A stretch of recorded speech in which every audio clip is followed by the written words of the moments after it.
giving our fighters plenty of warning. But warning meant nothing when our planes couldn't reach bombing altitude. I'd vector fighters toward intercept points, knowing they'd fail. Pilots would report maximum altitude achieved, usually 27,000 or 28,000 feet, then watch bombers pass overhead at 31,000. The frustration in their voices was heartbreaking. We had the will, but not the means. Final Japanese military assessments acknowledge complete failure defending against B-29 high-altitude operations. Despite geographic advantages, warrior spirit and early warning capabilities, technological inferiority prevented effective homeland defense. Industrial capacity limitations made matching American bomber technology impossible during wartime. The recognition of technological defeat influenced military support for surrender negotiations, acknowledging that continuing resistance could not prevent Japan's destruction from the air. Lieutenant Kuniyoshi Tanaka flies final interception sortie, August 14, 1945, against reconnaissance B-29 conducting damage assessment photography. His Ki-100 fighter achieves 28,000 feet before engine power loss forces descent, typical of hundreds of failed interceptions.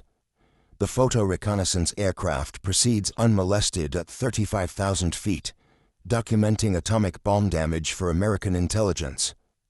The mission symbolizes continuing technological inability to counter American strategic aviation superiority, even in war's final hours. B-29 radio operator Sergeant William Abel monitors Japanese fighter control frequencies during missions, providing insight into enemy frustration. We could hear their ground controllers vectoring fighters toward us, giving altitude and heading information. Then the pilots would report they couldn't climb any higher, engines overheating, losing power. Sometimes you'd hear anger, sometimes resignation. They knew where we were, knew what we were doing, but couldn't stop us. Technology determined everything. The United States Strategic Bombing Survey conducts extensive analysis of Japanese fighter effectiveness against B-29 operations. High-altitude daylight raids suffered minimal losses to fighter interception throughout the campaign. Approximately 50 B-29s lost to fighters from over 30,000 individual sorties, a loss rate of less than 0.2%. Japanese fighters proved effective only when B-29s operated at reduced altitude due to mechanical problems or tactical requirements. The statistics validate altitude sanctuary effectiveness against contemporary interceptor technology. Former Imperial Japanese Navy Commander Masatake Okumiya evaluates strategic bombing defense failures in post-war analysis. The B-29's altitude capability exceeded our intelligence estimates by at least 5,000 feet. We expected maximum operating altitudes around 26,000 feet, based on B-17 and B-24 performance. When they routinely operated above 30,000 feet, our entire defensive strategy collapsed. We lacked time, resources, and technology to develop effective countermeasures. B-29 pilot Colonel Robert Robbins describes the psychological advantage of altitude sanctuary. Knowing enemy fighters couldn't reach us changed everything. We flew straight and level to targets, no evasive maneuvering needed. Bombardiers had stable platforms for accurate sighting. Crews stayed calm knowing the main threat came from mechanical problems, not enemy action. The confidence boost was enormous. We owned the sky above 30,000 feet, and everyone knew it. Ki-44 Veteran Captain Yoshiro Aoki recalls watching B-29 contrails beyond reach. Each mission brought the same humiliation. We'd climb until our engines failed, achieve maybe one-third the altitude needed, then watch silver contrails drawing lines across our sky. Traditional warrior spirit meant nothing against aluminum and engineering. We were samurai with swords trying to reach the moon. The psychological impact destroyed morale more than combat losses ever could. General Henry Arnold evaluates B-29 program success despite enormous development costs exceeding the Manhattan Project. The strategic bombing campaign validated every dollar invested in advanced technology. The altitude sanctuary enabled precision attacks and atomic weapon delivery without prohibitive losses. We proved that technological superiority interceptors from the 47th Sentai attempt reaching the bomber formation, which varies between 27,000 and 30,000 feet altitude depending on weather conditions. These fighters, specifically designed for high-altitude interception with superior climb rates, struggled desperately in the thin atmosphere. Engines overheat while producing a fraction of their sea-level power, and pilots gasp through inadequate oxygen systems that were designed for shorter engagements at lower altitudes. The interceptors managed to reach 28,000 feet before most begin stalling, still thousands of feet below many of the bombers. Those few fighters that achieve sufficient altitude lack the energy for sustained engagement. Control surfaces barely respond in rarefied air while engines strain beyond design limits. The B-29s maintain formation integrity at their operational altitude, crews working comfortably in pressurized compartments without the heavy flight suits or cumbersome oxygen masks that handicapped previous bomber operations. Captain Robert Morgan commands the lead superfortress Dauntless Dottie, as Navigator Captain Theodore Van Kirk identifies the primary target through the Norden bombsight. The bomber's 4 Wright R-350 engines generate 2,200 horsepower each, maintaining over 300 miles per hour true airspeed at operational altitude despite the thin air. Turbo superchargers compress the thin atmosphere, maintaining engine power where naturally aspirated engines fail. The pressurized compartments connect through a tunnel over the bomb bays, allowing crew movement without altitude suits. This design enables sustained operations at altitudes previously impossible for combat aircraft. The central fire control system coordinates defensive armament through analog computers, tracking multiple targets simultaneously, while gunners operate from comfortable positions. Yamada pushes his Key 61 to absolute ceiling, the airspeed indicator showing barely 180 miles per hour, as the fighter wallows in thin atmosphere approaching 30,000 feet. His pre-war training never anticipated combat at such altitudes. The mission briefing emphasized attacking from above using diving passes to maintain energy, but reaching position above the bombers proves impossible. Japanese doctrine developed against unescorted B-17s and B-24s operating at moderate altitudes proves completely inadequate. The Haiyan sustains 30,000 feet for mere seconds before stalling, forcing recovery that costs 3,000 feet of altitude. Multiple attempts achieve similar results as engine temperature gauges exceed redline limits and oil pressure fluctuates dangerously. Yamada observes bomber contrails passing overhead, their defensive guns tracking his fighter but not firing due to extreme range. The altitude gulf prevents any meaningful engagement, despite desperate Japanese efforts and early warning of the raid. That morning, only 40 Japanese fighters managed to make any attacks on the bomber formation, most achieving just single firing passes before losing energy. Machine gun rounds fired in climbing attacks lose velocity rapidly in thin air, many falling short of targets. The few fighters reaching effective firing position possess insufficient energy for sustained engagement, managing only brief bursts before stalling away. Anti-aircraft shells explode thousands of feet below the bombers, despite maximum elevation settings on the guns. The largest Japanese anti-aircraft weapons can theoretically reach 30,000 feet, but accuracy at such altitudes proves virtually impossible. The November 24th raid marks the first mass B-29 attack on Tokyo since the symbolic Doolittle raid 31 months earlier. The formation maintains course toward the Nakajima Aircraft Company's Musashino engine plant, Japan's most important aircraft engine manufacturing facility. Chief Bombardier Lieutenant Coleman releases his bombs on signal, followed by other aircraft dropping in sequence from their varying altitudes. Due to powerful jet stream winds discovered at altitude, reaching over 200 miles per hour, only 24 aircraft hit the primary target, with others bombing secondary targets or missing entirely. Yet the psychological impact proves profound. The bombs fall from unprecedented altitude, while Japanese fighters circle helplessly below, unable to reach the attackers. Ground observers watch vapor trails crossing Tokyo's sky at previously unimaginable altitude, beyond reach of defending fighters. Lieutenant Kenji Tanaka coordinates fighter operations from sector control, receiving frustrated reports from interceptor squadrons.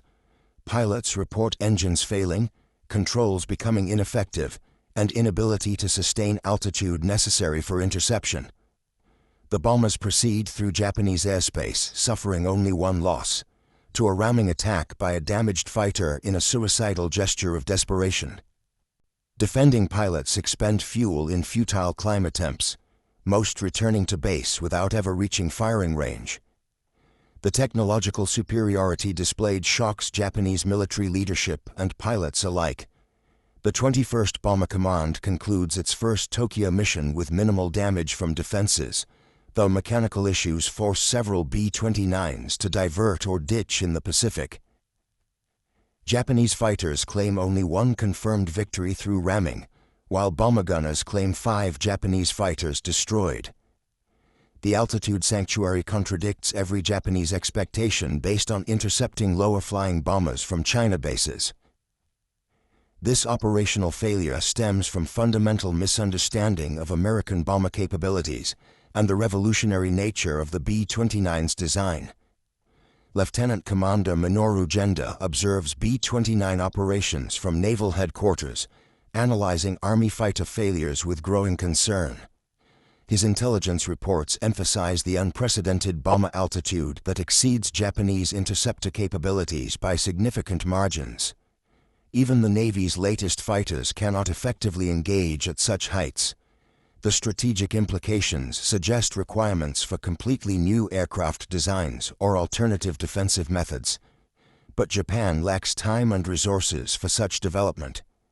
The intelligence failure reflects limited technical information about American pressurization technology and turbo-supercharged engines, innovations that transformed high-altitude operations. Japanese planning had assumed enemy bombers would operate at conventional altitudes below 25,000 feet, based on all previous experience.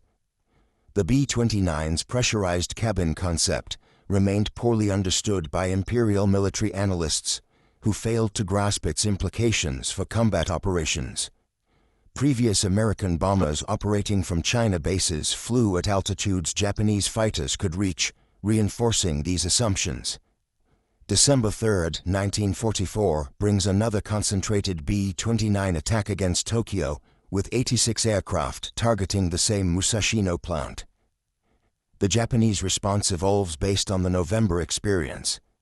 Captain Teruhiko Kobayashi of the elite 244th Sentai implements new tactics, positioning his fighters at maximum altitude before the bombers arrive, hoping to dive on them with energy advantage. But even starting from optimal position, the Ki-61s cannot reach bomber altitude. The formation includes specially modified interceptors with reduced armor, removed radios, and minimal ammunition to save weight. These stripped fighters achieve marginally better altitude, but still fall short of effective engagement height. Lieutenant Saburo Hayashi leads a specialized ramming unit called Hagakure Tai, formed from volunteer pilots willing to sacrifice themselves. The unit's aircraft strip all unnecessary weight, including most armament and armor protection, carrying only enough fuel for one-way missions to achieve maximum altitude. The modified Ki-61 fighters climb toward the approaching formation with emergency boost engaged, accepting certain engine damage. Manifold pressure exceeds manufacturer limits while cylinder head temperatures approach failure point. Pilots pre-breathe pure oxygen for 30 minutes before takeoff, but the inadequate oxygen systems still cause hypoxia symptoms during extreme altitude attempts. Most fighters stall around 30,000 feet, still below effective engagement altitude. Sergeant Masao Itagaki achieves 31,500 feet in his lightened Ki-61 before attempting a ramming attack against a straggling B-29. The bomber's defensive guns fire continuously as the fighter approaches from below in a zoom climb. Multiple 50 caliber rounds strike the Ki-61, but Itagaki maintains his collision course. At the last moment, his fighter loses energy, stalling 500 feet below target before entering an uncontrollable spin. The pilot recovers at 20,000 feet, his aircraft too damaged and lacking fuel to attempt another climb.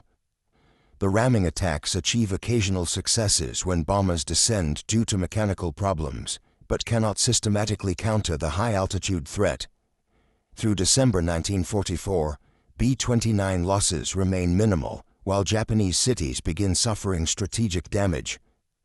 The defending pilots experience profound frustration, watching their homeland attacked while remaining powerless to intervene effectively. Traditional samurai warrior spirit proves meaningless against technological barriers preventing combat engagement. Pilots report feelings of helplessness and shame at their inability to protect Japan despite willingness to sacrifice their lives. Major General Curtis LeMay assumes command of the 21st Bomber Command in January 1945, analyzing high-altitude daylight raid effectiveness with his characteristic intensity. Initial missions achieve poor accuracy due to the jet stream winds discovered at bombing altitude, sometimes exceeding 250 miles per hour.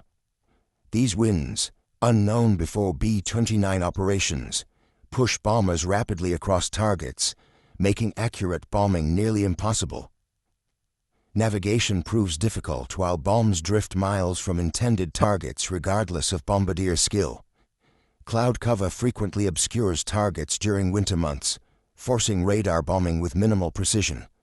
The combination of factors means less than 10% of bombs hit intended targets. LeMay faces pressure from Washington to produce better results. After analyzing the tactical situation, he implements a revolutionary change in March 1945, ordering low-altitude night incendiary attacks against urban areas. This decision transforms the air war over Japan.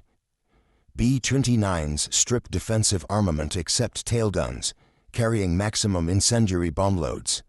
The altitude reduction from 30,000 feet to 5,000 to 9,000 feet eliminates the jet stream problem while bringing bombers within range of Japanese defenses.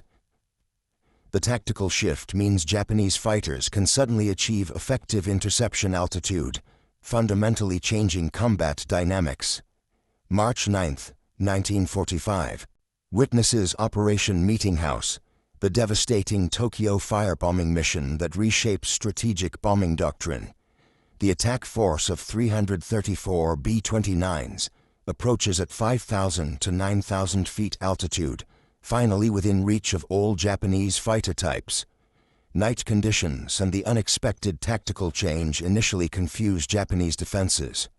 Lieutenant Yoshio Mitsuyoshi scrambles in his Nakajima Ki-44 from Matsudo Airfield, finally able to reach bomber altitude without difficulty. But night combat presents entirely different challenges. Without airborne radar or effective ground control, Japanese fighters struggle to locate targets in darkness. Searchlights illuminate individual bombers, while anti-aircraft guns engage at point-blank range for the first time. Ki-44s and Ki-61s conduct desperate single attacks without radio coordination or formation support. Mitsuyoshi achieves multiple firing passes against B-29s, observing hits on engine nacelles and fuselages. Several bombers stream flames and lose altitude, but most continue to their targets despite damage. The superfortresses demonstrate remarkable durability, absorbing tremendous punishment while proceeding to targets. Remote-controlled turrets engage attacking fighters with radar-directed fire in darkness, proving surprisingly effective.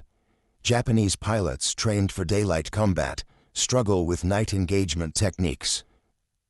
The incendiary attack creates a firestorm consuming 16 square miles of Tokyo, killing an estimated 100,000 civilians in the deadliest air raid in history. Japanese fighters claim 14 B-29s destroyed, the highest toll of the war, but cannot prevent catastrophic damage to the capital. Low altitude enables interception, but overwhelming bomber numbers, night conditions, and the surprise tactical shift limit defensive effectiveness. The success of firebombing validates LeMay's gamble, establishing a pattern for subsequent raids. The tactical shift invalidates Japanese high-altitude interceptor development programs that had been desperately pursuing solutions to the altitude problem.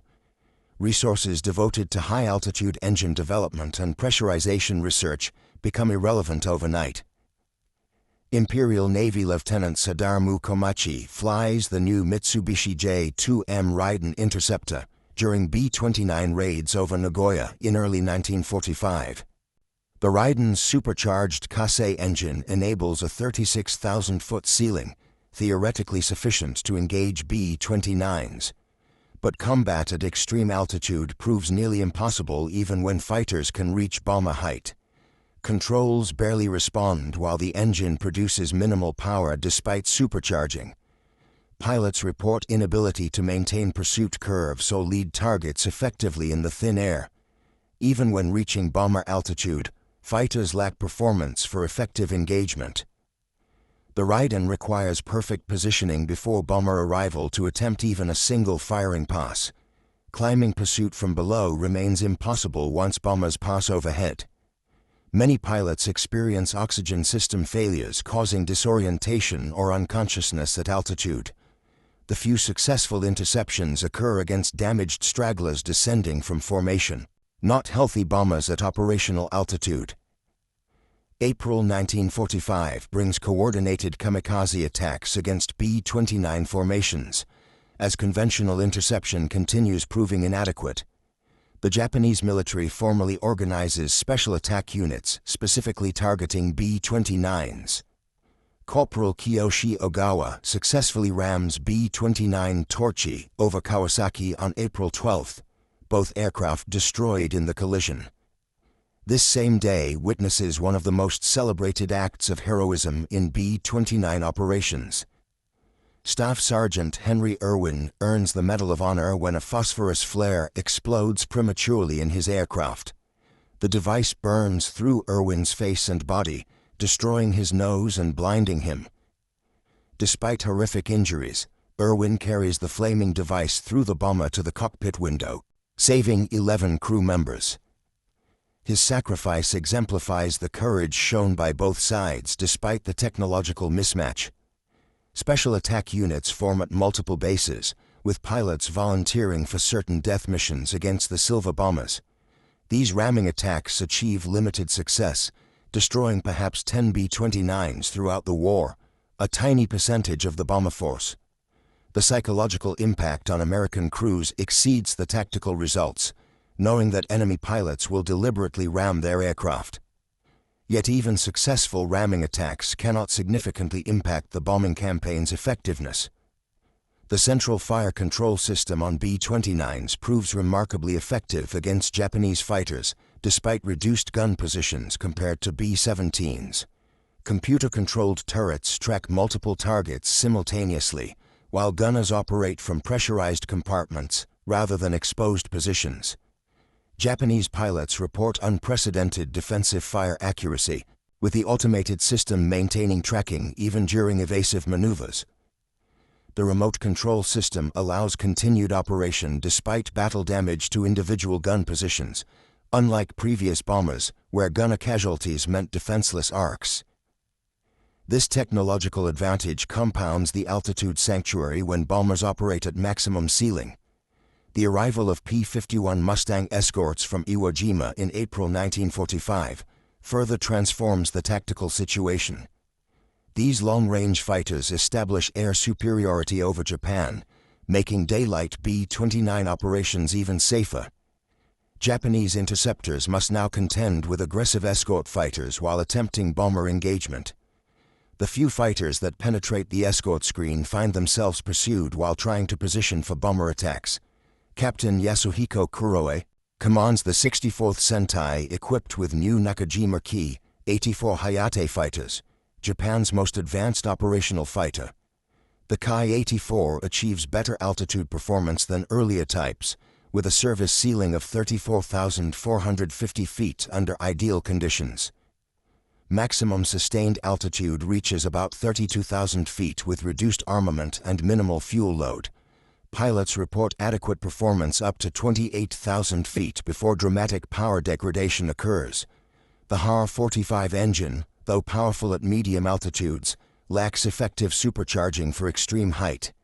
Ki-84s attempt intercepting mining missions where B-29s operate at reduced altitude over water, achieving several victories against bombers below 20,000 feet. These successes demonstrate the fighter's capability when altitude disadvantage is removed. But higher altitude daylight missions remain largely immune from interception despite Ki-84 improvements.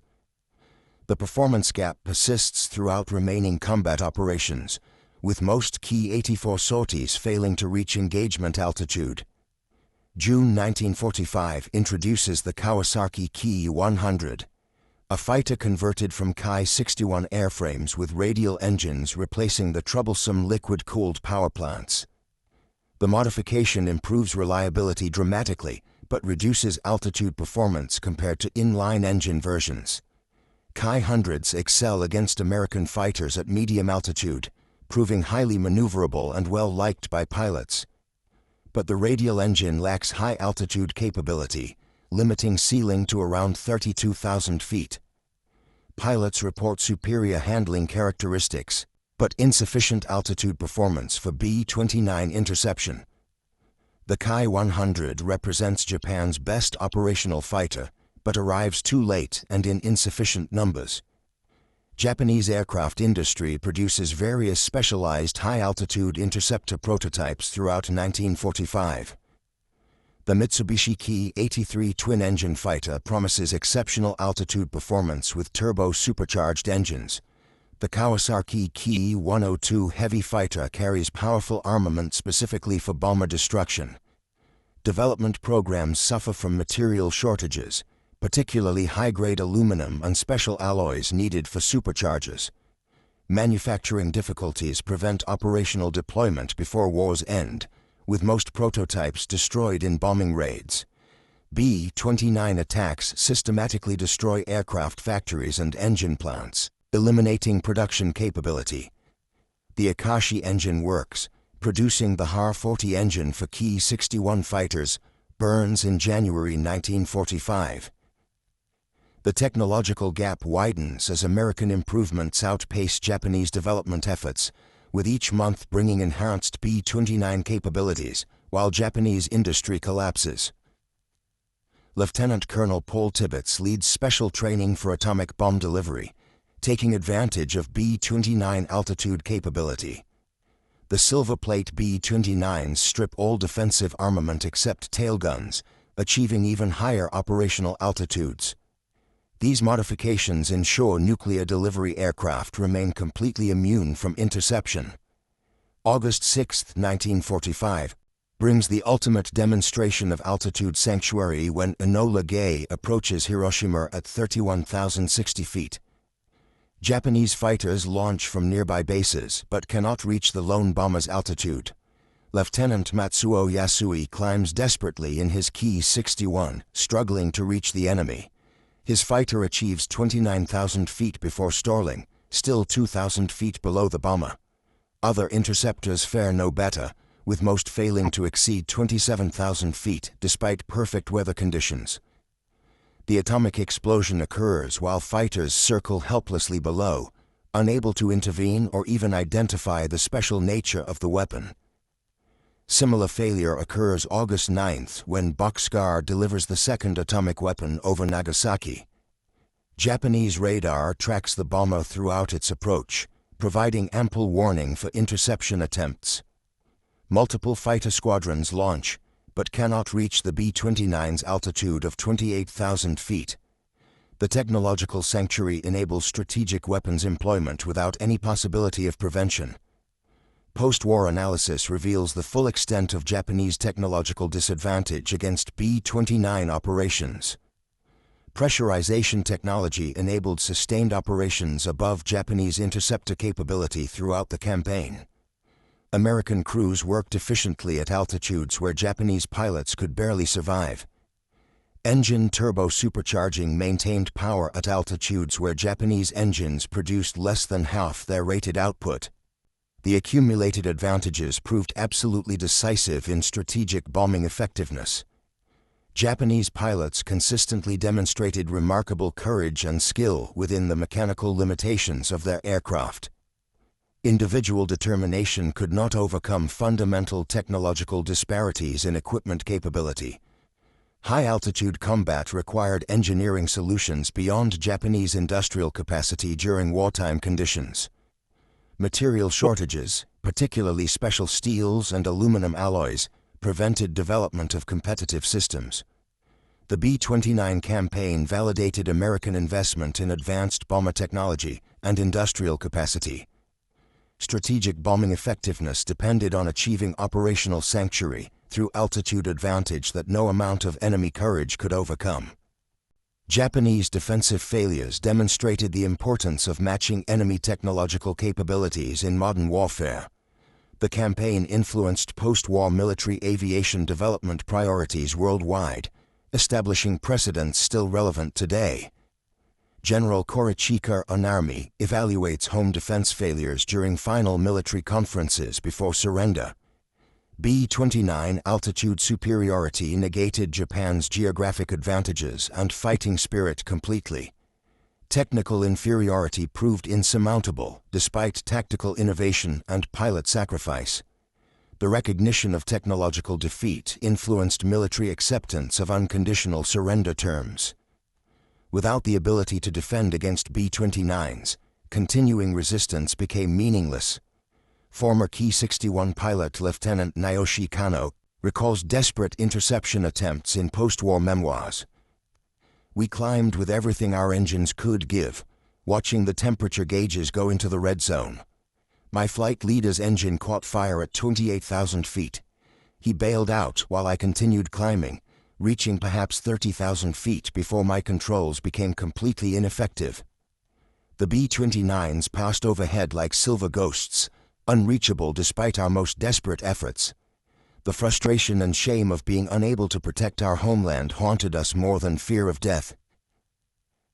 B-29. Crew member Technical Sergeant Robert Johnson describes observing Japanese fighters from his central fire control position. "We could see them, struggling up toward us, tiny specks getting larger slowly. Sometimes they'd get close enough that we could see details, the red circles on their wings, even the pilot's canopy. Then they'd stall and fall away, tumbling like leaves. A few managed to fire at us, but their rounds usually fell short. It was almost sad watching them try so hard and fail. We had every advantage: altitude, speed, firepower, armor. They had nothing but courage, and courage wasn't enough against physics." Strategic Air Command incorporates B-29 operational lessons into Cold War nuclear delivery doctrine. High-altitude penetration becomes fundamental principle for strategic bomber employment against defended targets. Pressurization and supercharging technology advance rapidly based on combat experience over Japan. The tactical advantages demonstrated against Japanese defenses influenced decades of bomber development, leading eventually to jet-powered strategic bombers operating at even more extreme altitudes. Japanese aviation industry studies B-29 technology through captured aircraft and documentation after surrender. Engineers recognize multiple technological generations separate Japanese and American aircraft design philosophy.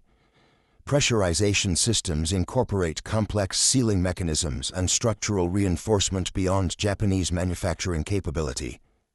Turbo supercharging represents precision engineering, requiring special materials and manufacturing tolerances unavailable in wartime Japan. Remote control defensive systems employ analog computers more advanced than any Japanese military equipment, using vacuum tubes and precision components Japan could not produce. The technological examination provides sobering assessment of industrial development requirements for modern aviation competition. Veteran B-29 pilot Colonel Paul Tibbets reflects on altitude advantage during atomic missions. Flying above enemy fighter capability enabled precise navigation to target without defensive concerns. We knew Japanese fighters couldn't reach us, which allowed complete focus on the mission. The technological sanctuary proved absolute. They could see us, track us on radar, but couldn't touch us. It was like being behind bulletproof glass. Their inability to intercept guaranteed atomic mission success regardless of early warning or preparation. Ki-84 pilot Captain Iwao Hayashi describes attempting B-29 interception during war's final months. Despite flying Japan's most advanced fighter, reaching bomber altitude remained nearly impossible.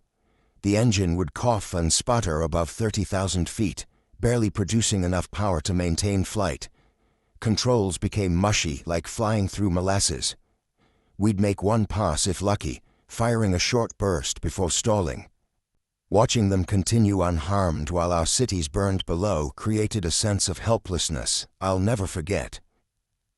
Analysis of crashed B-29s reveals sophisticated construction exceeding Japanese manufacturing capabilities entirely. Pressurized compartment design incorporates complex sealing systems using synthetic rubber compounds Japan could not produce. Structural reinforcement for pressurization requires precision welding techniques and quality control beyond Japanese standards. Remote turret control systems employ analog computers using vacuum tube technology more advanced than any Japanese military equipment. The servo mechanisms for gun control demonstrate precision manufacturing unavailable in Japanese industry. Even basic components like electrical wiring use materials and insulation superior to Japanese equivalents. Major Toshio Sakagawa commands the 244th Sentai during B-29 offensive, recording unit combat experiences. My pilots were among Japan's best with years of combat experience. Yet we achieved virtually nothing against B-29s at altitude. Our combat reports consistently describe the same failure. Climbing desperately, reaching perhaps 28,000 or 29,000 feet. Engines failing, controls becoming ineffective, then watching helplessly as bombers passed overhead. The technological defeat was complete and humiliating. B-29 Bombardier Lieutenant Marcus McDilda observes Japanese fighter attempts during missions over Osaka. The Japanese pilots showed incredible determination. We'd watch them climbing toward us for 15 or 20 minutes, struggling higher and higher. Some would try zoom climbs, trading speed for altitude in desperate attempts to reach us. They'd fire a few rounds, usually falling short, then stall and spin away. Our gunners rarely needed to fire. The altitude was better protection than any armor or weapons. It was a completely one-sided fight determined by technology, not courage. Japanese military attaché reports from Germany describe Luftwaffe difficulties intercepting high-altitude Allied bombers, providing context for Japan's struggles. Even with superior engines and technology, German fighters faced challenges engaging bombers above 25,000 feet. Mi-262 jet fighters achieve limited success through speed and altitude performance advantages unavailable to Japan. Japanese industry cannot develop equivalent jet technology before war's end, despite recognizing the requirement. Attempts to copy German designs fail due to lack of special materials and manufacturing expertise. The technological gap proves unbridgeable given resource limitations and strategic bombing damage to industry. Colonel John Montgomery leads the 9th Bombardment Group missions from Tinian, observing Japanese defensive evolution. Initially, they tried mass interceptions, sending up everything that could fly. By spring 1945, they'd largely given up on daylight high-altitude interceptions. They concentrated on night raids when we came in low with incendiaries. Smart adaptation, but too late to matter. The altitude advantage we enjoyed for most of the campaign meant we could destroy their industry almost unopposed. Maintenance Officer Captain Hiroshi Fujiwara documents chronic problems with Japanese high-altitude fighter operations in technical reports. Engine failures increased exponentially during maximum altitude attempts. The HAR-40 engine in Ki-61s would overheat within minutes at full throttle above 25,000 feet. Oil pressure dropped, coolant boiled despite radiator modifications. Oxygen system malfunctions caused numerous pilot casualties, men passing out at altitude, some never recovering consciousness. Frostbite became common as pilots removed gloves to manipulate controls at extreme altitude. The cumulative mechanical failures made sustained high-altitude operations impossible, regardless of pilot determination. B-29, Engineer Staff Sergeant James Pearson, monitors pressurization systems during combat missions. The cabin altitude stayed at a comfortable 8,000 feet, equivalent while we cruised above 30,000. We worked in shirt sleeves, moving freely between stations. Meanwhile, Japanese pilots were struggling with frozen controls, inadequate oxygen, and engines that could barely function. The technological mismatch was absolute. It wasn't a fair fight. It was barely a fight at all. Japanese radar operator Corporal Shigeo Yamamoto tracks B-29 formations approaching at unprecedented altitude. Our equipment could track them from hundreds of miles away, giving our fighters plenty of warning. But warning meant nothing when our planes couldn't reach bombing altitude. I'd vector fighters toward intercept points, knowing they'd fail. Pilots would report maximum altitude achieved, usually 27,000 or 28,000 feet, then watch bombers pass overhead at 31,000.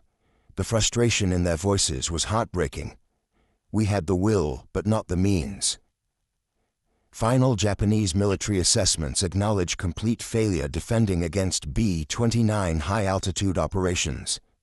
Despite geographic advantages, warrior spirit and early warning capabilities, technological inferiority prevented effective homeland defense. Industrial capacity limitations made matching American bomber technology impossible during wartime. The recognition of technological defeat influenced military support for surrender negotiations, acknowledging that continuing resistance could not prevent Japan's destruction from the air.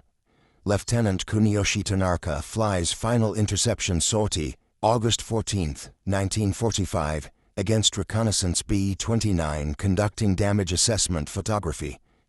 His Ki-100 fighter achieves 28,000 feet before engine power loss forces descent, typical of hundreds of failed interceptions.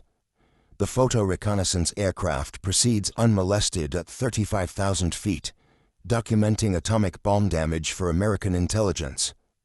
The mission symbolizes continuing technological inability to counter American strategic aviation superiority, even in war's final hours. B-29 radio operator Sergeant William Abel monitors Japanese fighter control frequencies during missions, providing insight into enemy frustration. We could hear their ground controllers vectoring fighters toward us, giving altitude and heading information. Then the pilots would report they couldn't climb any higher, engines overheating, losing power. Sometimes you'd hear anger, sometimes resignation. They knew where we were, knew what we were doing, but couldn't stop us. Technology determined everything. The United States Strategic Bombing Survey conducts extensive analysis of Japanese fighter effectiveness against B-29 operations. High-altitude daylight raids suffered minimal losses to fighter interception throughout the campaign. Approximately 50 B-29s lost to fighters from over 30,000 individual sorties, a loss rate of less than 0.2%. Japanese fighters proved effective only when B-29s operated at reduced altitude due to mechanical problems or tactical requirements.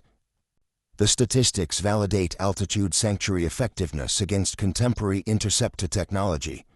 Former Imperial Japanese Navy Commander Masatake Okumiya evaluates strategic bombing defense failures in post-war analysis. The B-29's altitude capability exceeded our intelligence estimates by at least 5,000 feet. We expected maximum operating altitudes around 26,000 feet, based on B-17 and B-24 performance. When they routinely operated above 30,000 feet, our entire defensive strategy collapsed. We lacked time, resources, and technology to develop effective countermeasures. B-29 pilot Colonel Robert Robbins describes the psychological advantage of altitude sanctuary. Knowing enemy fighters couldn't reach us changed everything. We flew straight and level to targets, no evasive maneuvering needed. Bombardiers had stable platforms for accurate sighting. Crews stayed calm knowing the main threat came from mechanical problems, not enemy action. The confidence boost was enormous. We owned the sky above 30,000 feet, and everyone knew it. Ki-44 Veteran Captain Yoshiro Aoki recalls watching B-29 contrails beyond reach. Each mission brought the same humiliation. We'd climb until our engines failed, achieve maybe one-third the altitude needed, then watch silver contrails drawing lines across our sky. Traditional warrior spirit meant nothing against aluminum and engineering. We were samurai with swords trying to reach the moon. The psychological impact destroyed morale more than combat losses ever could. General Henry Arnold evaluates B-29 program success despite enormous development costs exceeding the Manhattan Project. The strategic bombing campaign validated every dollar invested in advanced technology. The altitude sanctuary enabled precision attacks and atomic weapon delivery without prohibitive losses. We proved that technological superiority could determine victory without massive ground invasions. The investment in pressurization, supercharging, and defensive systems paid dividends that shaped military aviation for decades. Japanese aircraft designer Takeo Doi analyzes key 61 limitations against B-29 operations. Our fighter was optimized for combat between 15,000 and 25,000 feet, where most aerial combat occurred. We never anticipated bombers operating routinely above 30,000 feet. Modifying existing designs proved impossible. The engine, airframe, and systems were fundamentally inadequate for extreme altitude. Starting fresh would require years we didn't have and resources that no longer existed. Squadron leader Major Teruhiko Kobayashi's 244th Sentai achieved over 100 victories against American aircraft, but minimal success against B-29s. My pilots included multiple aces with years of experience. Against fighters and medium bombers, we remained competitive. But B-29s at altitude might as well have been on another planet. Skill became irrelevant when your aircraft cannot physically reach the enemy. We watched our homeland burn while possessing the will, but not the means to defend it. B-29 Navigator Lieutenant Thomas Cartwright describes the navigation advantages of pressurized operations. Working at altitude without oxygen masks or heavy gloves meant precise chart work and calculations. We could use all our instruments effectively, communicate clearly, move between stations as needed. Japanese navigators in unpressurized fighters dealt with fogged goggles, frozen instruments, and hypoxia affecting judgment. Our technological advantages multiplied effectiveness in ways beyond simple altitude. Japanese anti-aircraft artillery commander Colonel Hiroshi Yamamoto documents the futility of ground-based defenses. Our largest guns could theoretically reach 30,000 feet, but accuracy at that altitude was nearly impossible. Shell dispersion patterns meant hitting anything required incredible luck. We fired thousands of rounds per bomber destroyed, depleting ammunition reserves without meaningful effect. The B-29s flew above effective ground defense capability, protected by altitude as effectively as any armor. Maintenance challenges plague Japanese high-altitude operations throughout the campaign. Engines require complete overhaul after just a few maximum altitude attempts due to excessive stress. Supercharger systems fail regularly, with replacement parts increasingly unavailable. Oxygen systems need constant maintenance while suffering from inadequate supplies of oxygen bottles and calcium hydroxide for CO2 absorption. The mechanical attrition reduces available interceptors regardless of combat losses, creating a downward spiral of capability. B-29 tail gunner Sergeant Robert Goldsborough observes Japanese fighter attempts from his isolated position. From the tail, I had the best view of Japanese fighters trying to reach us. They'd appear as specks, slowly growing larger as they climbed. Some would fire from extreme range, their traces arcing up but falling short.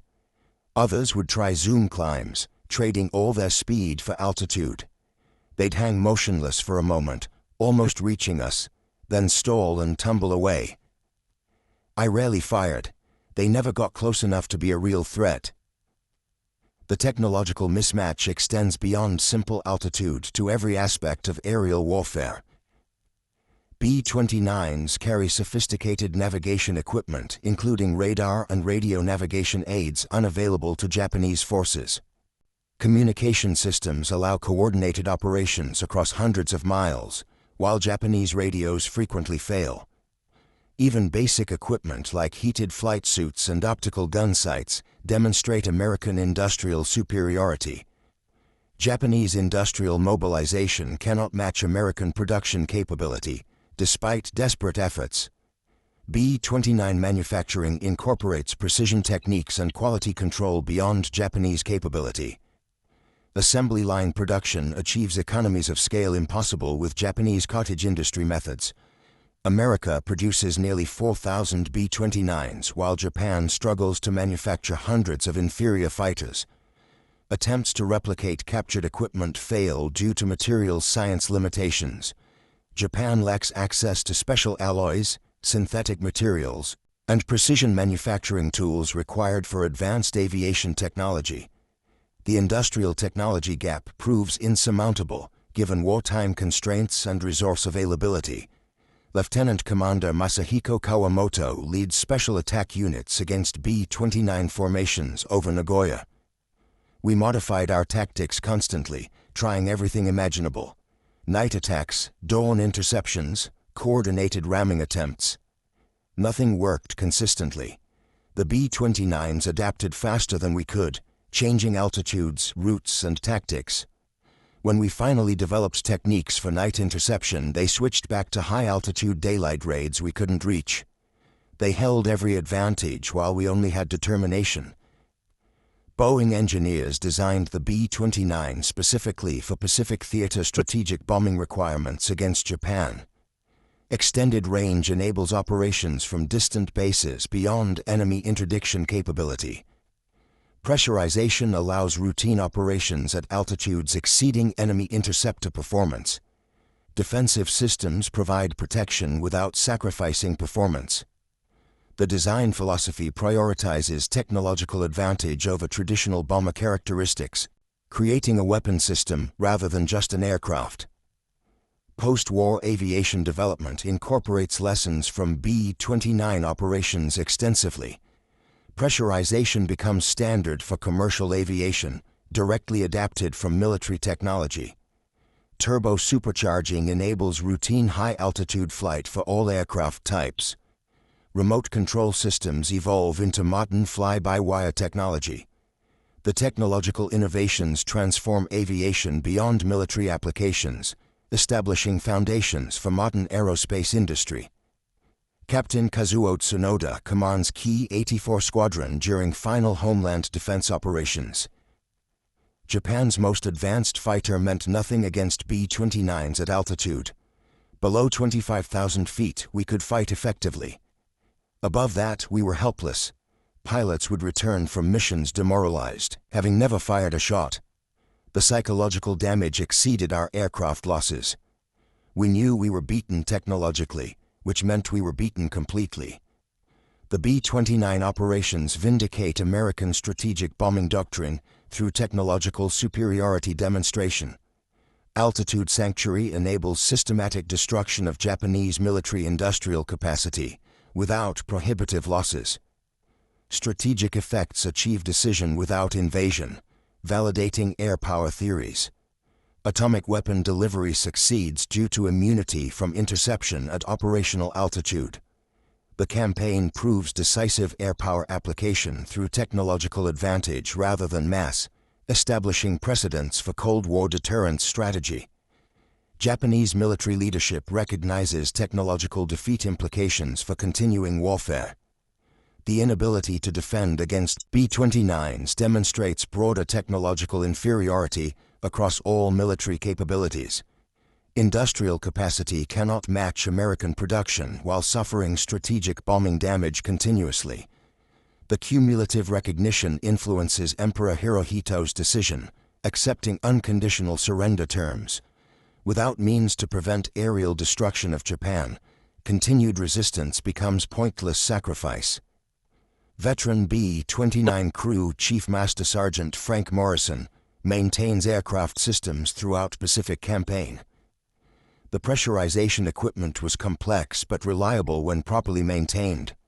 Turbo superchargers required careful attention but gave us power at altitudes where Japanese engines wheezed.